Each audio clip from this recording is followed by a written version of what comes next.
This is Focus on Africa from the BBC World Service.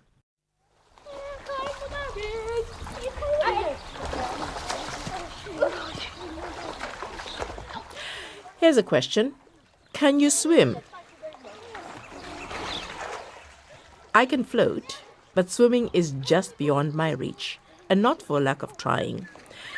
And I'd better get on with it, and so should you, because drowning is one of the leading causes of death from unintentional injuries, according to the World Health Organization. 300,000 people drown every year, most of them children. And most of them in Africa and Asia. The reason for this has to do with a lack of safety infrastructure, scarce emergency response systems, and no training available.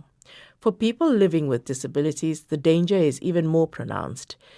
Into this situation steps Emeka Chukwunadi in Nigeria, a nation of over 200 million people, including an estimated 35 million of them with disabilities, according to government data. A strong swimmer himself, Chuks goes by the title Swim Guru, and he's devised a not-for-profit program called Swim in One Day, SID for short. Through it, he's helping children overcome their fears and gain confidence in and out of the water. I knew about swimming before, but I didn't have the opportunity to learn how to swim. So I keep praying for the opportunity to come. But one day, when Swim Guru came to my school, he told us that he was going to teach us how to swim. So I was very happy, I was excited. I did not listen to him. I forced my way in. He taught me how to swim, and I'm a better swimmer today.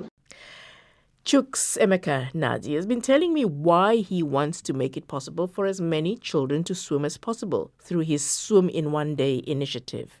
First thing is that I set up an organization that is unique in the world. It's called Swimming One Day SID Africa. And the idea is to cover Africa in 10 years. But it's called Swimming One Day because I have a unique gift that I had since I was 17 years old. Makes it possible for me to teach people to swim in one day, regardless of their disability, regardless of their fear or phobia, regardless of their age or trauma. I am able to do that. And it was, for me, a very important thing that I'm able to use my talents to be able to uplift my people. So tell me this. Yeah. Mm-hmm. Is it you teach people how to swim in one day? Or is it to swim one day? No, to swim in one day.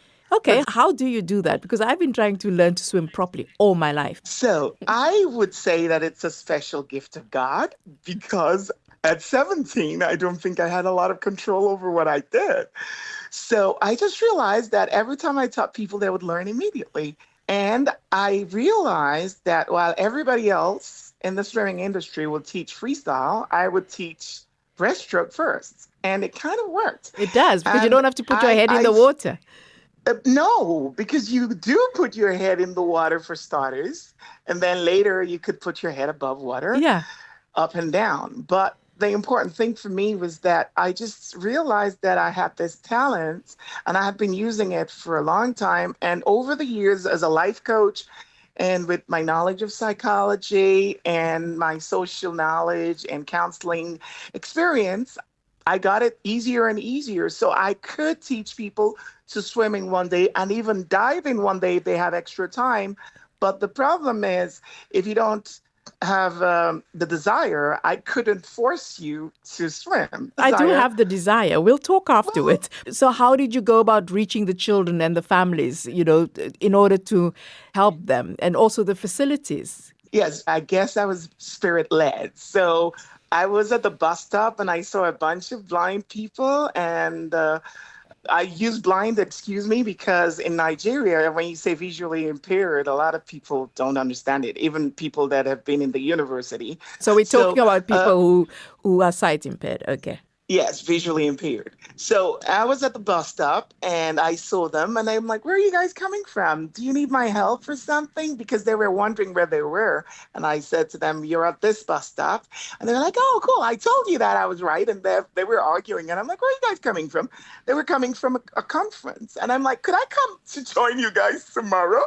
Because I have a special proposition for the managers of the conference. And they invited me. So I was there and I gave a bunch of scholarships scholarships to a whole huge group of people living with disabilities. And that was how I got my first flock of students. So where did you train them? So where I did you do it? started them off with public swimming pools. So we would go, and sometimes we got discriminated, and it was a big drama because I'm a very stubborn activist, and I would scream, and it was funny, but we had a lot of experiences, and now it's more like people are getting used to us, and it's not as bad as it used to be, but we were basically told to get out of the pool because they didn't like us.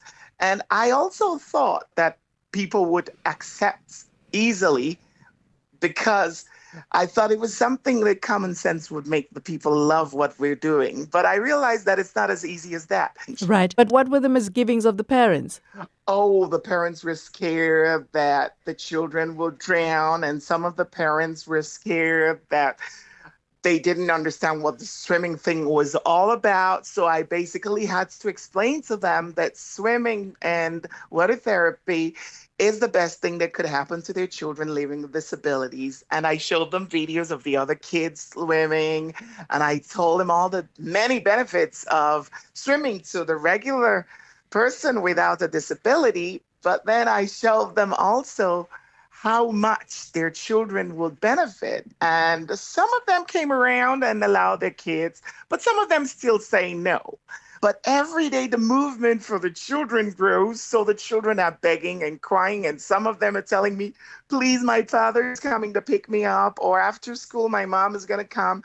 Could you please come and talk to them? So I have to deal with the children begging to join.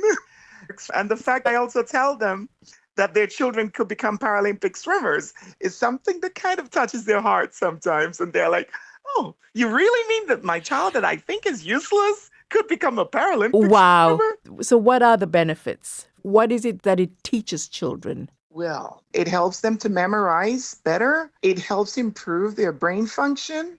These are scientifically proven by neurological scientists that have done researches on this. And it improves their social skills. And when it comes to the release of dopamine from the brain, that gives them this feel-good feeling about what they're doing. So one of the beautiful things I like about what I'm doing is that the impact is direct. So once I put a child in the water, you can see their face light up. And I also talk to the parents, especially parents with children with disabilities, that it's a known thing that when you keep up with the water therapy and the swimming, children with autism, for instance, that have been known not to talk for maybe 12 years, they start talking after a year. So is this your experience? Their social skills. So has that happened in your experience? Yes. I had a wonderful experience when we started. I had an autism child that was completely antisocial. He never even says hi to me when I tried to say hi to him. And I had been in the school trying to fix the swimming pool and renovate it. And every day for 3 weeks, I was going to the school. And this young man, he just ignored me. He would look at me with this kind of look like, I'm going to kill you if you look at me or try to talk to me. And then the first day he had his class, he completely changed. He became so social and he was so excited about swimming that he actually spoke to me for the first time. What did he say to you? He was like, yeah. He was in his own groove, like chanting some song, like feel-good song. And then after a while, I said, I'm going to do your interview now, Ebuka. And I'm like, so what is your name, Ebuka? He was looking at the camera and he's like, my name is Ebuka, you know. I was blown apart, actually.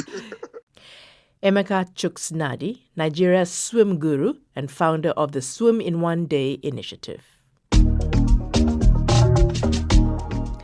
Focus on Africa was created by Tom Kavanagh, Blessing Aderogba, and Sunita Nahar. Carney Sharp was the senior journalist. Johnny Hall, the technical producer. Andre Lombard and Alice Muthengi are our editors. I'm Audrey Brown. Thanks for listening.